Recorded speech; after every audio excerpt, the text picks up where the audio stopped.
We start with 1 hour chart. Okay, if we refer to our analysis, since the price was within this move, we mentioned about how we can look for buy, and we mentioned either the price can continue from there or we can expect to get one more drop.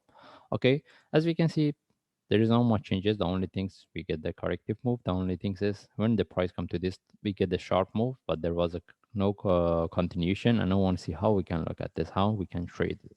Okay, can we look at this as an internal correction as a 1 2 3, and we put this one related to this, and this one turned to a bigger flat for one more drop before we look for buy, or the price can continue from here. We will have both option. Okay, still, because the Wiz move is already corrective, but the question is, can we put this one relative to this? Because what we had here was already sharp move, but this one is already corrective. Okay, now we want to see how we can trade it. Okay, now first of all, we start with higher time frame. As we can see, based on higher time frame, even in my last analysis, we mentioned maybe we can look at this as a flat in relative to this. If this one turned to a flat, the price we can expect at least to retest this low. Again, we are not looking for this down move. I mean, we're not looking for sell. We want to look for buy. The only thing is, if we get any buy setup, we need to be aware of this. Rather than that, we don't need to really rely on this correction simply because of this sharp move. Okay. And in this case, we move to forward chart. We want to see how we can trade based on forward chart. Based on forward chart, we have been looking for this correction to put in relative to this. Usually when we have this kind of the sharp move, the next correction, even there is a possibility to retest this low. That means at that times, this one cannot be, I mean, we cannot consider as a correction in relative to this. The reason I want to mention this, if we want to look for buy, we need to be quite careful. That's why when we, I mean, even we technically, when we see this move, we can, I mean, even in my last analysis, we mentioned we can expect one more drop.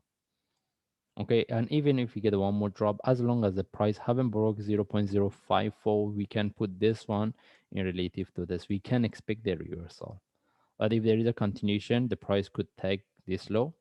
When we have to look at the entire structure differently. You know, the question is, do we need to have wait? I mean, do we need to have to wait for the one more drop before we look for the reversal, or any buy from here we can take it? For me, if I get any buy from here, with a short, I will take it. I don't need, I mean, we don't need to wait for the price to drop to this level anymore. But if it drop, it can give us better confirmation. That's mean right now, any buy setup we take, and if it's what we're looking for, we're looking for the sharp move.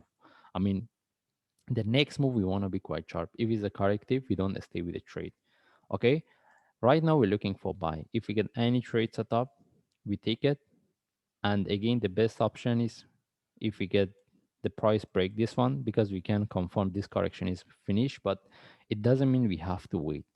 Either we get a buy from here or we get one more drop. Any buy setup, we take it. But whatever the trade we take for buy, what we want to get the sharp move. If this we take the buy and we see him turn move as a corrective, we are not going to stay with the trade. We take out the trade. Okay. Anyway, we don't have any trade setup. Right now we're looking for buy, and we just follow the chart. If I see any update, I will share. Thanks.